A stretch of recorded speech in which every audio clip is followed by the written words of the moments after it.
Good evening, everyone. My name is Laurence Oner, and as you will soon notice from my accent, I originally come from France. So about a decade ago, my husband and I made the journey to Australia, bringing our 2 children along, and shortly after, we established K-Laser Australia.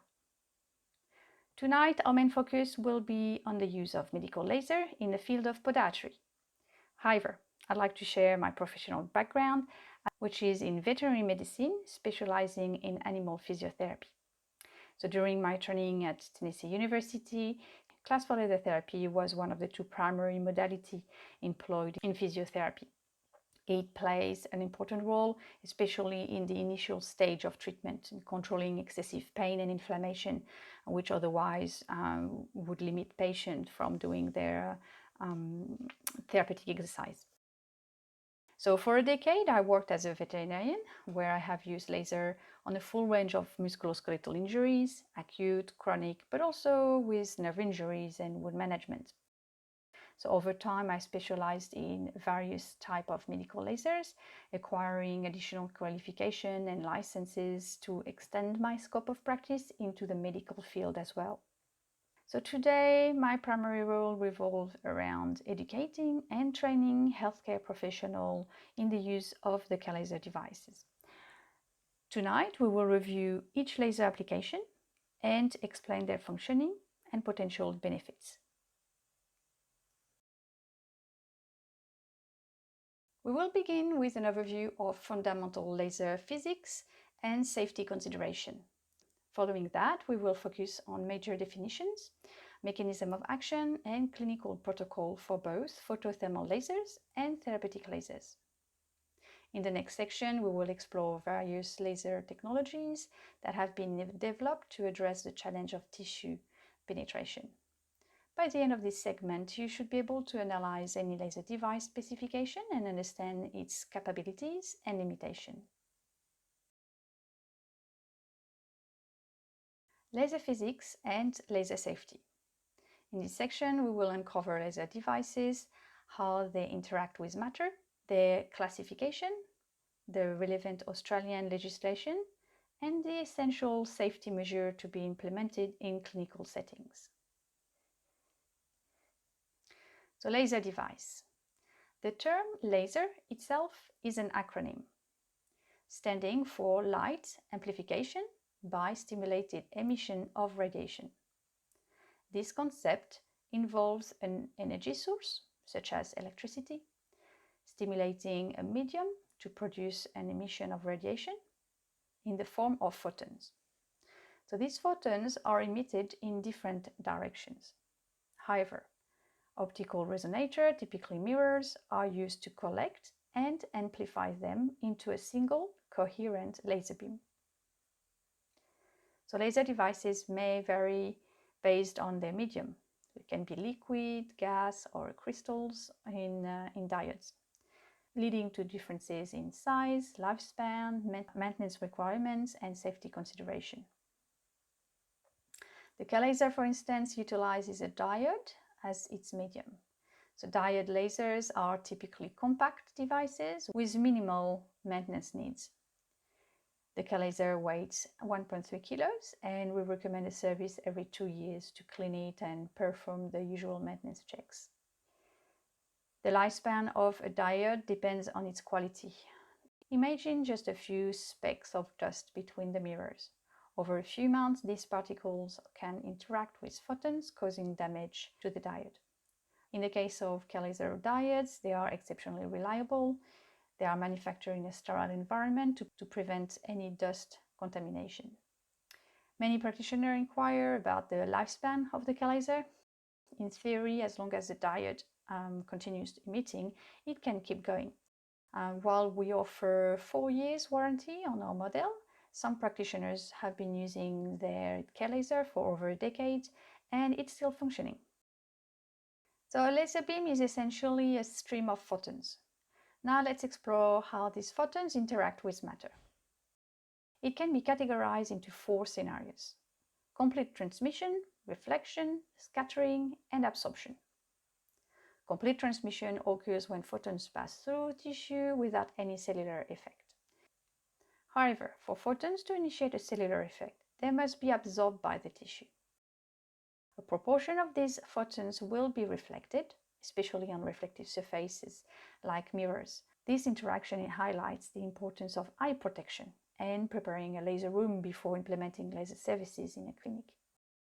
Another significant proportion of photons are scattered and do not penetrate deeply into the tissue. As a rule of physics, the shorter wavelengths scatter more readily than longer wavelengths. So longer wavelengths penetrate deeper because they trigger less scattering. For example, consider that the 917 nanometers penetrate more effectively than the 905 nanometer, which in turn penetrates more deeply than 800 nanometers, and so forth. Now, before exploring the cellular effect of absorbed photon, let's review laser legislation and safety measures. First and foremost, just like any medical laser devices should be registered with TGA for the specific application it advertises. For instance, laser devices are registered with TGA for musculoskeletal injury, pain management, dermatology, and skin disease. So this includes wounds management, warts, and onychomycosis treatment. Secondly, be aware that red and infrared lasers are classified as non-ionizing radiation. This sets them apart from ionizing sources like X-ray machines or radioactive substances, which can damage cells. Red and infrared lasers are non-ionizing, meaning that there is no need for ongoing monitoring of chronic cellular damage with a dosimeter.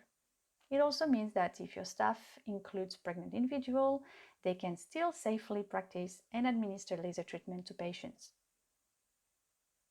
ARPANSA, the Australian Radiation Protection and Nuclear Safety Agency, provides national recommendations and a laser classification. However, each state is responsible for regulating laser safety and specific regulations based on the laser classification. So let's review laser classification. It is based on power output and the potential risk associated with skin burn or ocular damage. Class 1 and Class 2 lasers are considered low power and generally safe. Class 3B and Class 4 lasers are the most regulated categories. Without too much details, let's remember that lasers with an output above 0.5 watts are classified as Class 4 lasers. These lasers generate heat and have the potential to cause burn to skin and eyes. Class 3B lasers, on the other hand, are below 0.5 watts. They do not generate heat, but still have the potential to cause eye damage. As an example, Class 4 laser includes surgical lasers for plantar warts, photothermal laser for onychomycosis, and therapeutic laser for pain management. Remarkably, the K-laser is a Class 4 laser and capable of performing all three. Please note that therapeutic laser for pain management and sport injury come in a range of power levels spanning from just a few milliwatts to 25 watts or more. As a result, they can be found in Class 2, Class 3B, or Class 4. Considering that the K-laser falls into the Class 4 category, it adapts its power output according to specific clinical application. High power settings are employed when treating conditions like plantar warts, toe fungus, and deep tissue injuries and inflammation. But the software offers flexibility, allowing for power levels similar to Class 3B laser to be used for small surfaces and superficial tissues. You will also note that the treatment for onychomycosis is available in both high and low power setting. This is entirely normal and aligns with the fact that two distinct theories apply to treating toe fungus with laser: photothermal laser and therapeutic lasers. And both approaches are available on the K-laser. Now that you have an understanding of laser classification, let's briefly discuss laser regulation at the state level. Currently, laser registration is required for both Class 3B and Class 4 laser in Queensland, Western Australia, and Tasmania.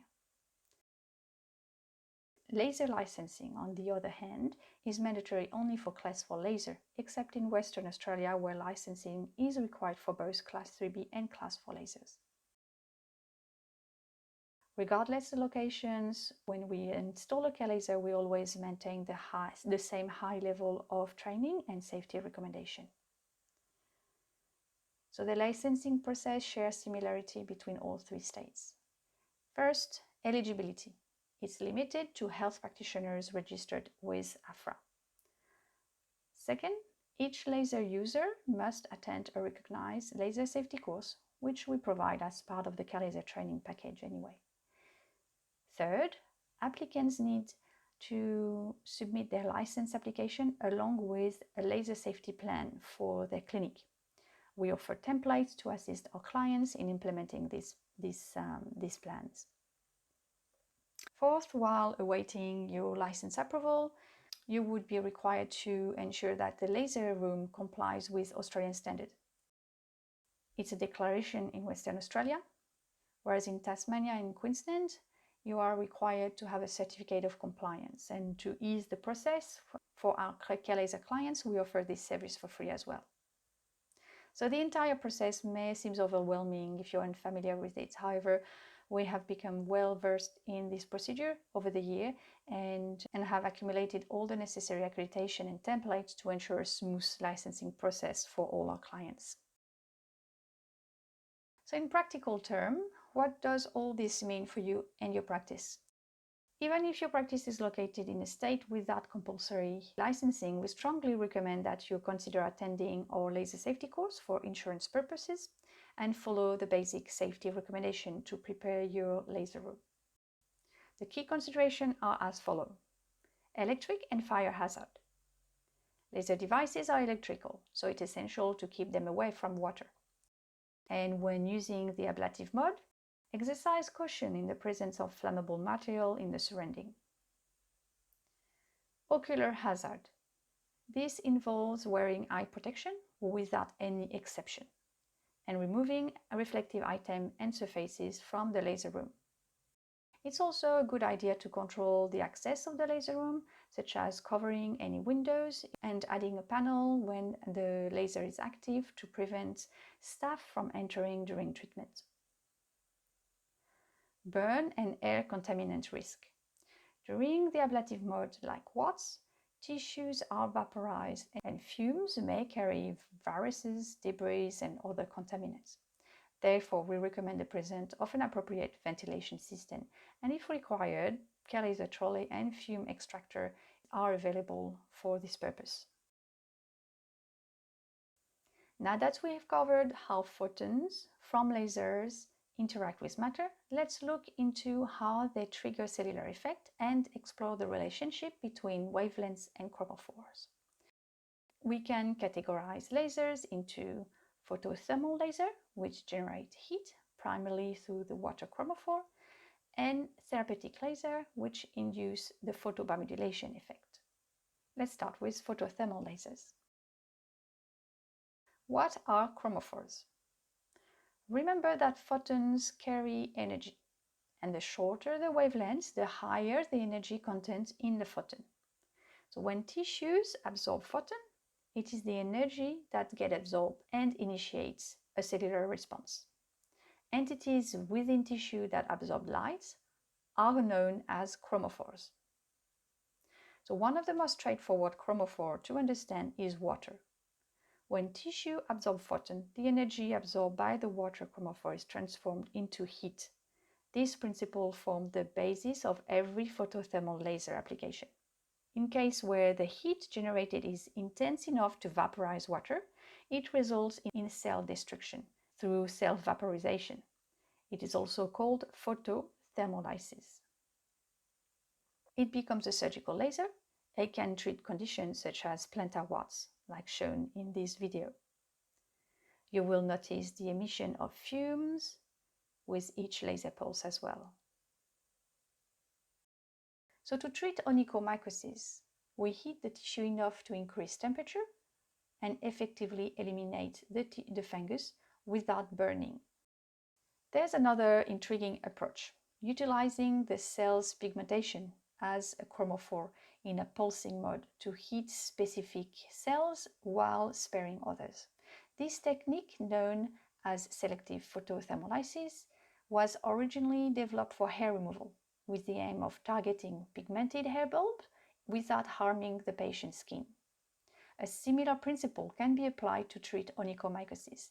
Since infected cells typically exhibit slightly different coloration than healthy tissue, heat accumulates more rapidly in these infected areas. Now let's talk about the hemoglobin chromophore. It's a pigment containing iron atoms. For example, when treating wart tissue, it coagulates blood vessels. So these blood vessels serve as our endpoint and dictate the depth of treatment. In summary, for plantar warts treatments, here are the key steps to follow. First, start by debriding the wart tissue to access the blood vessel. This not only facilitates access to the vessel, but also reduces treatment time and patient comfort. Second, add a black pigment to enhance the destruction of the cells. This technique allows for a decrease in power, resulting in lower patient discomfort as well. Then treat the entire surface, including the nourishing blood vessels. For large warts, treatment is typically conducted into 2 sessions, 1 week apart. For smaller warts, a single treatment is administered initially, followed by a reassessment a month later. And sometimes a second treatment is necessary if the wart is not completely gone. Returning to our discussion on chromophores, I'd like to highlight the primary chromophore of therapeutic lasers, the cytochrome C oxidase. This entity contains 2 copper centers that absorb photons and initiate a series of cellular effects, collectively known as the photobiomodulation effect.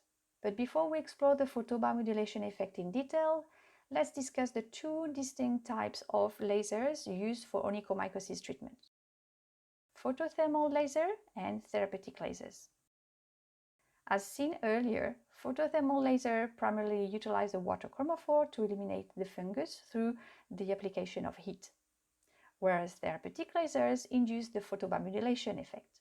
It's not entirely clear how therapeutic lasers affect the fungus.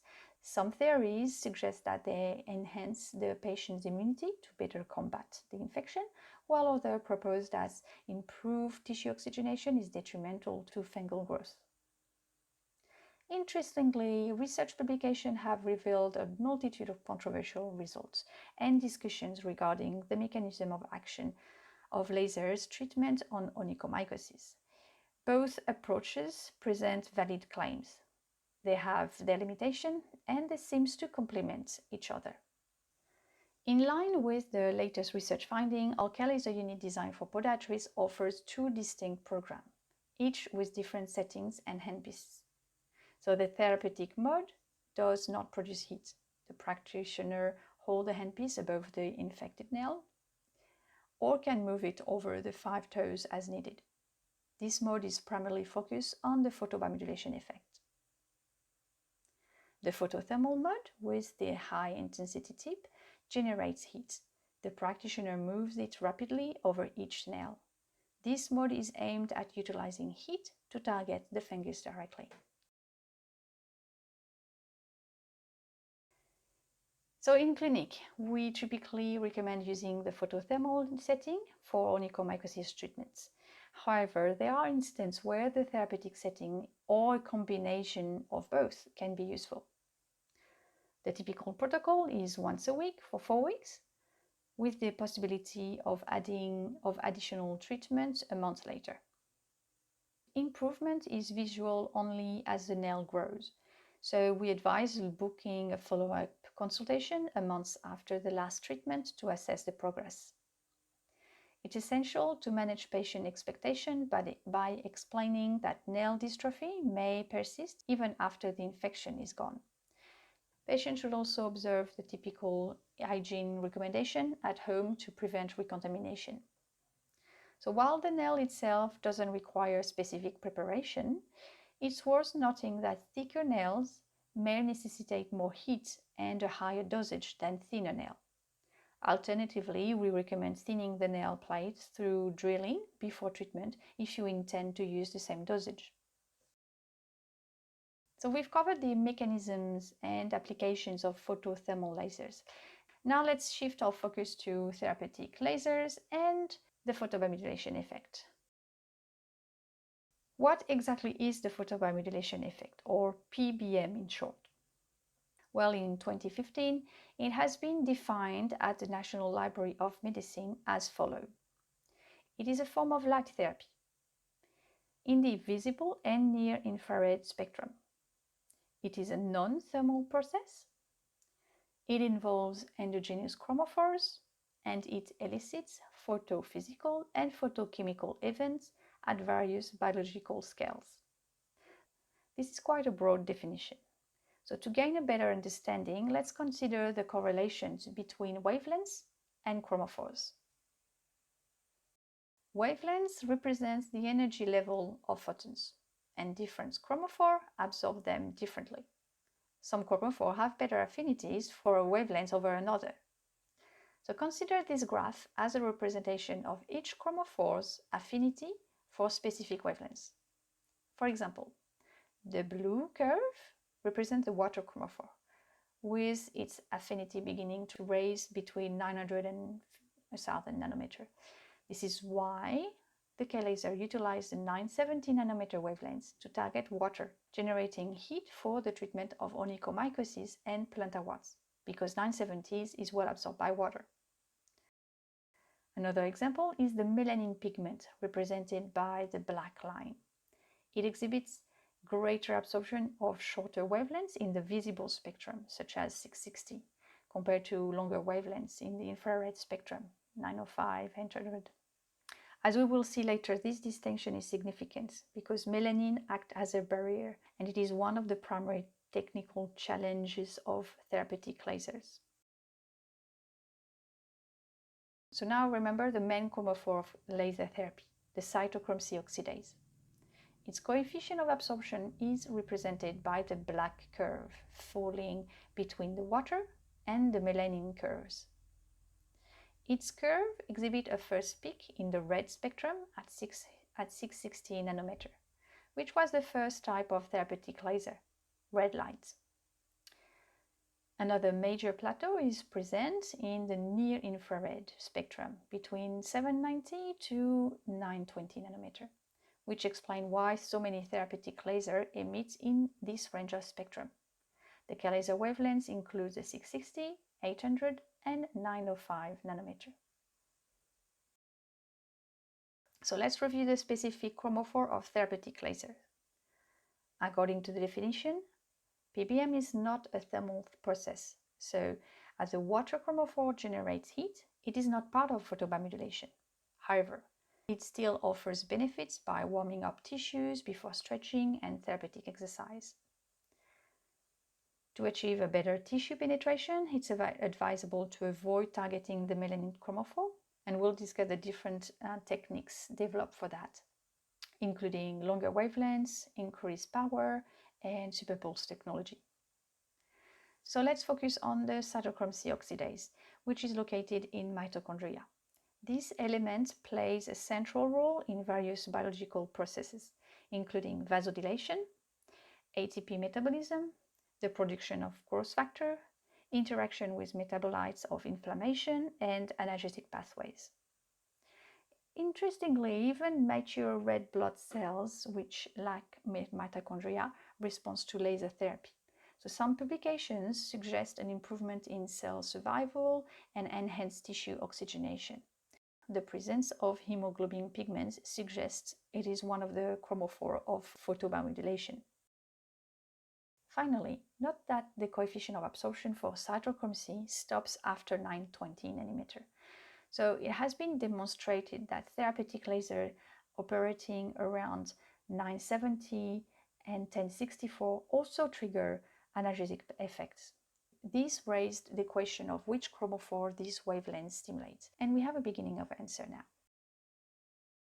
In 2019, a publication by Louisa Le Zupin and colleagues titled Analgesia Effect of Photobiomodulation Therapy unveiled another crucial analgesic pathway involving calcium channel and not the cytochrome C.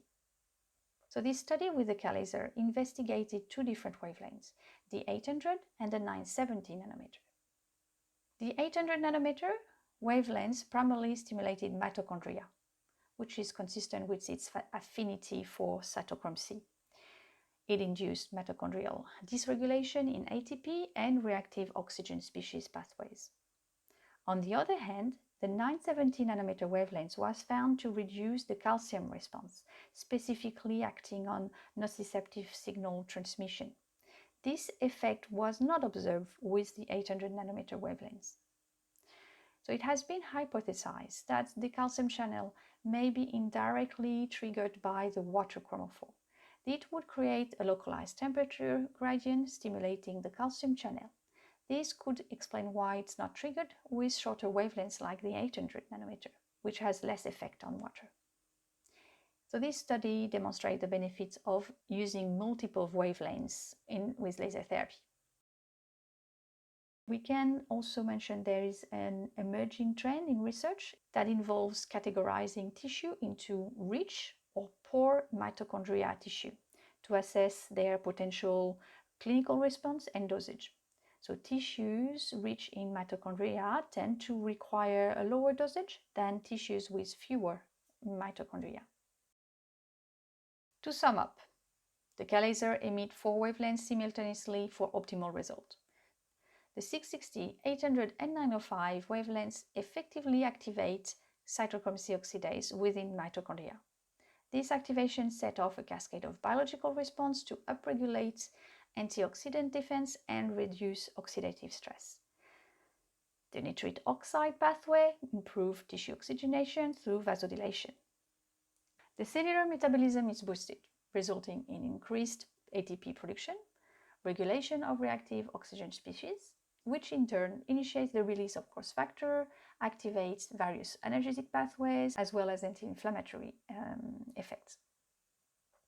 So this combination makes these wavelengths ideal for treating painful conditions, damaged tissues, and nerve-related issues.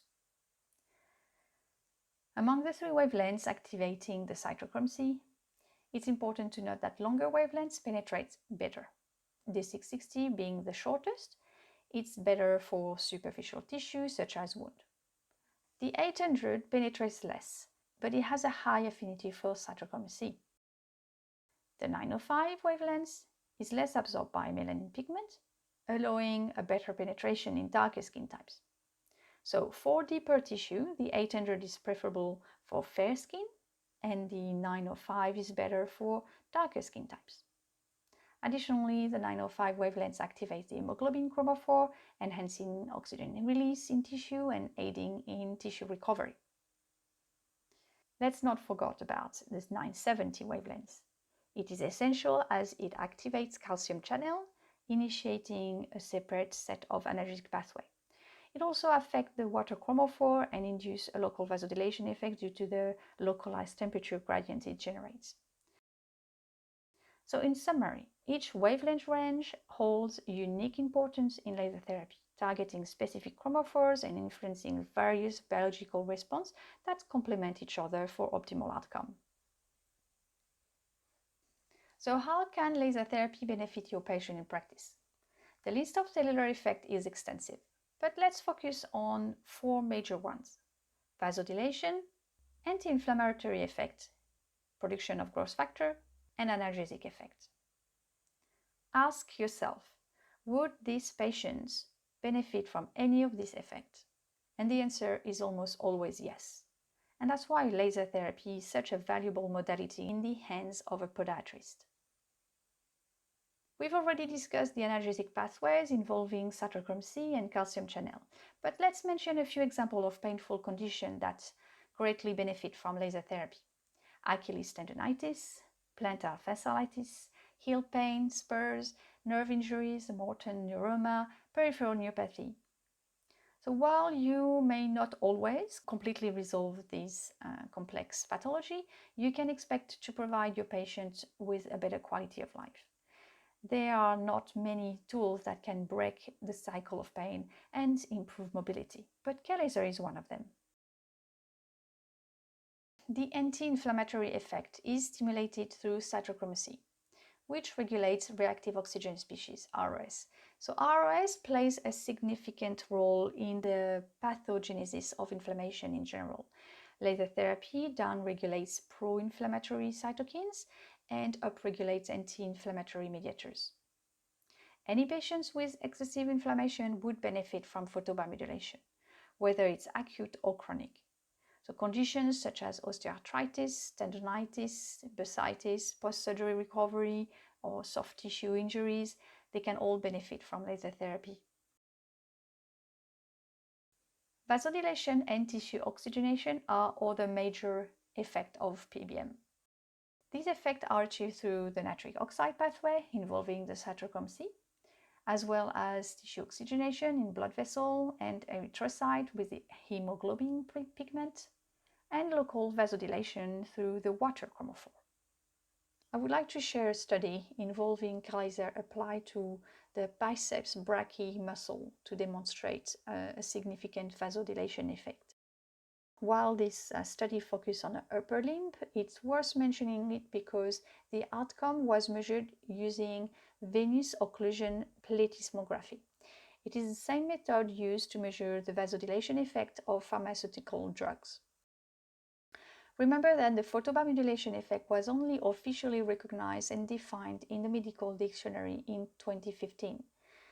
So at the time of publication in 2012, the result of this study provided a high level of evidence.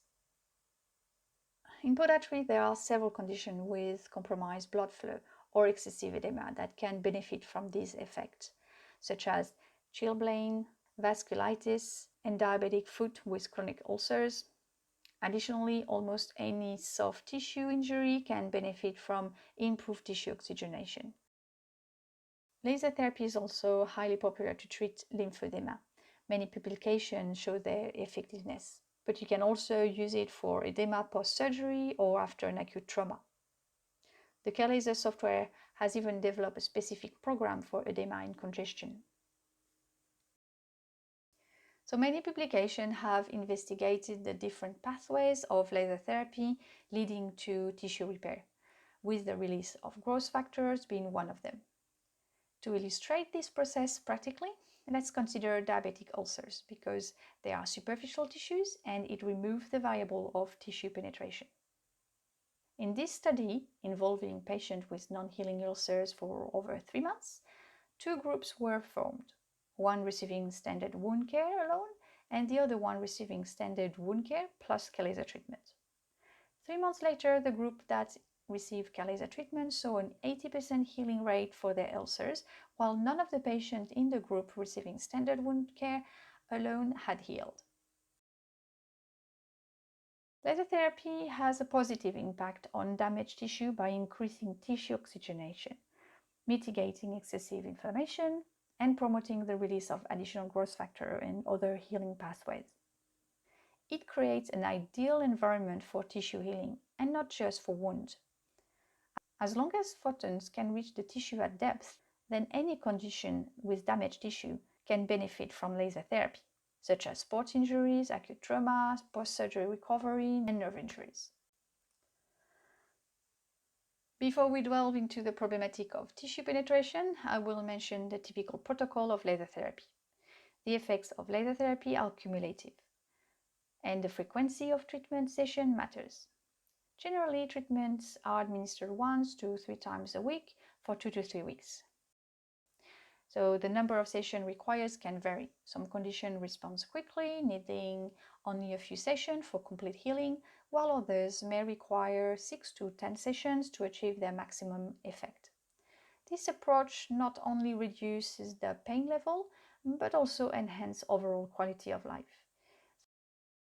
It's worth noting that laser therapy is highly regarded in the realm of sports performance, aiding athletes in faster recovery after injury, allowing them to return to training and competition more rapidly.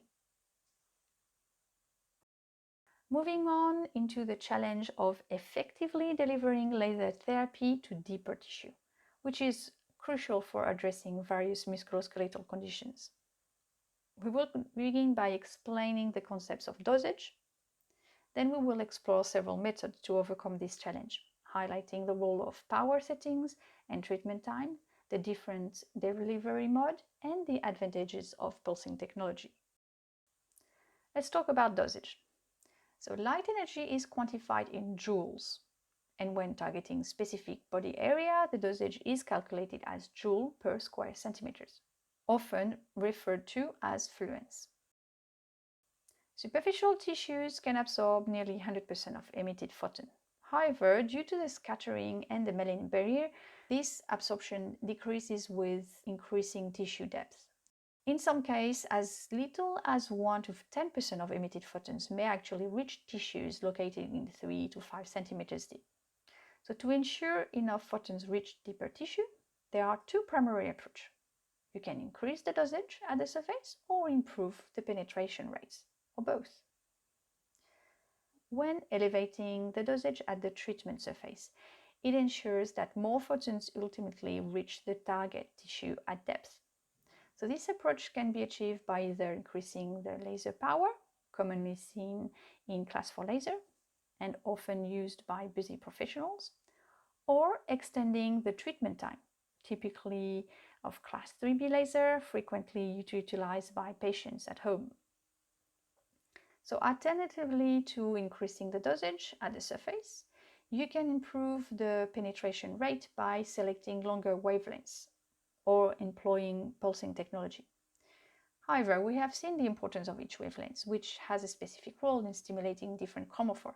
So relying only on the longest wavelengths for better penetration is not the most optimal approach. Two techniques have been developed to increase the quantity of photon reaching deeper tissue, depending on whether the laser is limited in power or not. So power is measured in watts, representing the laser's capacity to emit a certain quantity of joule per second. Therefore, time and power are interconnected. When you increase the power, it decreases the treatment time, and vice versa. So class 4 laser, high power, use the technique of increasing power and decreasing treatment time, whereas class 3B laser compensate for their limited power output by increasing the treatment time or by treating smaller area or spots area. Let's illustrate this with an example. Imagine a dosage of 4 joule per square centimeter on a 150 square centimeter area that would cover the metatarsal area on both dorsal and plantar sides. The total joule required would be 600 joule. If you use a laser with 0.4 watts, it will take approximately 25 minutes. If you use a laser emitting 8 watts, it will only take 1 minute and 15 seconds. So, is one way better than the other, or is it simply a matter of conveniency? The answer to these questions depend on the power density, watt per square centimeter, and it was unveiled with this study from the European Journal of Physical and Rehabilitation Medicine in 2019. This study compared the clinical outcome based not only on fluence, but also the power density. It is a good protocol with no other technical variable to influence the outcome, as the pulsing, delivery mode, or wavelengths, they are all the same in the same group, which allows us to compare accurately. So they just compare the fluence, joule per square centimeters, and the power density, watt per square centimeter. First, the result indicated that all 4 groups showed improvement compared to the control group. So you've got some results. And the question was, what are the optimal parameters for the optimal result? And it reveals that power density does matter. The optimal result depends not only on the number of joule, or photons, but also the power density, how quickly it's delivered. Think of it like taking a photograph. There's the exposure time and the intensity of the light. For an optimal picture, both parameters matter. Otherwise, the pictures may be overexposed or blurred. So while increasing treatment time with class 3B laser does compensate to some extent, it's not ideal, and power density also plays a significant role in achieving the best clinical outcomes. Power also influences the size of the area you can treat and the delivery mode, whether in a scanning motion or as a fixed point. So let me explain.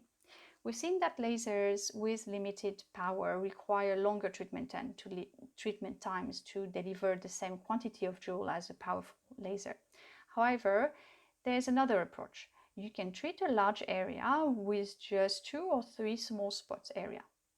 For example, place the probe on a fixed spot and repeat it a few times over a large muscle. The K-laser is a class 4 laser with a maximal power output of 25 watts. However, its software adapts the power according to the specific clinical application.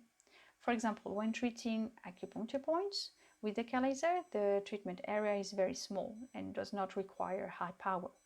The treatment is performed in a fixed point delivery mode, with the handpiece barely moving, and lower power settings are used. On the other hand, a high power laser is so quick that you can treat not just a few points but the entire muscle mass in a scanning motion or a joint in all directions. It allows practitioners to not only treat the injury site but also address the surrounding tissue, including the points of insertion of ligaments or the group of muscles involved. In this case, the practitioner moved the handpiece in a scanning motion. Due to the increased power, patients often feel a warm sensation during the treatment, which is generally well received. Now, is heat generated with high power an advantage or a potential issue to minimize? Well, it can be both, depending on the amount of heat involved. As mentioned earlier, a pleasant warm sensation can have several advantages. It helps in warming up tissue before stretching, engaging in therapeutic exercise, or performing manipulation.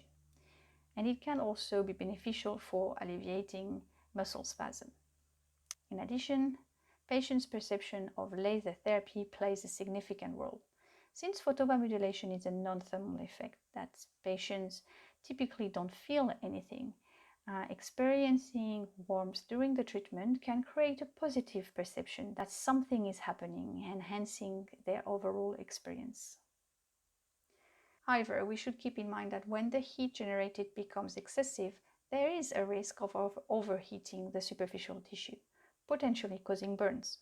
Fortunately, the K-laser handpiece is equipped with a motion detector, so if the practitioner's movements slow down, the power automatically decreases to lower settings to prevent accidental burns. Nonetheless, excessive heat in superficial tissues remain a limitation, especially for patients with darker skin types, as they tend to accumulate heat on their skin more quickly. So in response to this limitation, pulsing technologies like superpulse and intense superpulse were developed. This technology helped manage the heat generated during treatment. Let's simplify it. In continuous wave CW mode, the laser emits continuously. The peak power and average power are the same, resulting in a high quantity of emitted photons proportional to the power. Now, in pulsing mode, the laser is turned off 50% of the time and active 50% of the time. So this allows the skin to cool down during the time off period and making it safer. However, because the laser is not emitting for half the time, then the average power is half the peak power. And this means that only half the quantity of joule is delivered. So you need to double the treatment time to maintain the same dosage.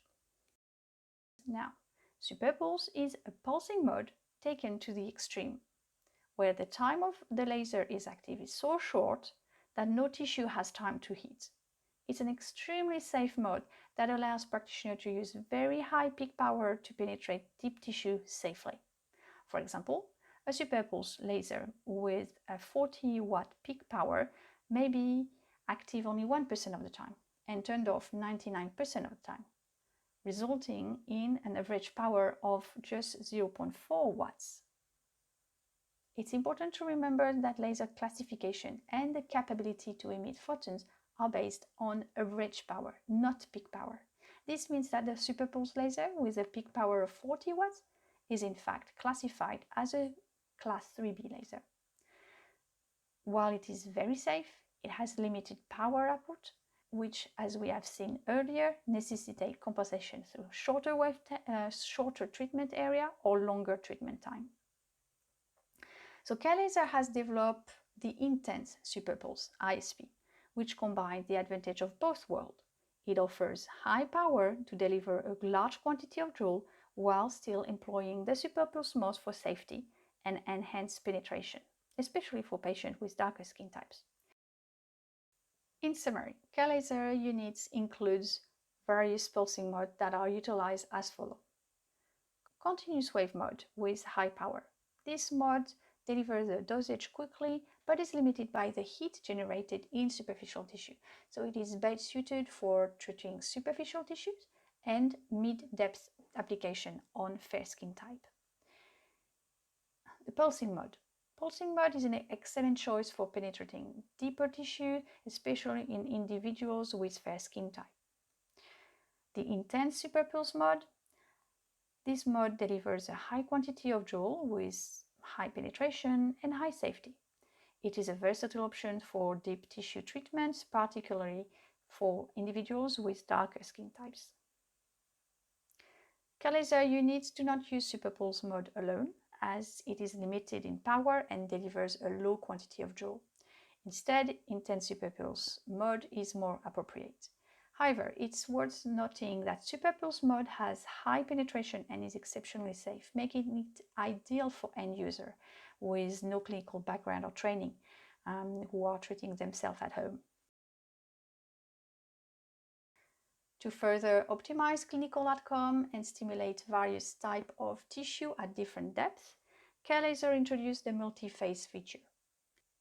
In a single laser treatment session, instead of selecting only one type of pulsing, the treatment is composed of up to 12 phases with different pulsing frequency.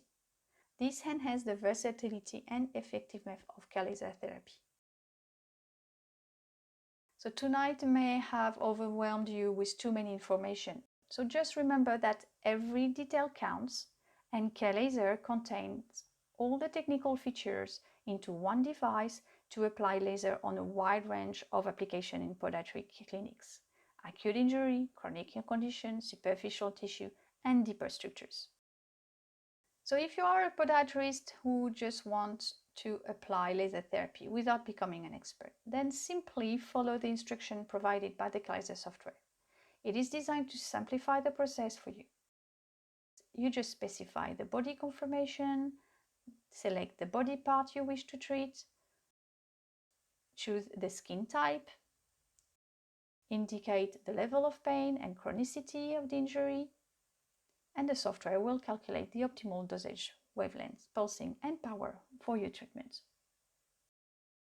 However, for those who wish to become experts and dive into the science and customization of laser therapy, then the K-laser offers advanced options.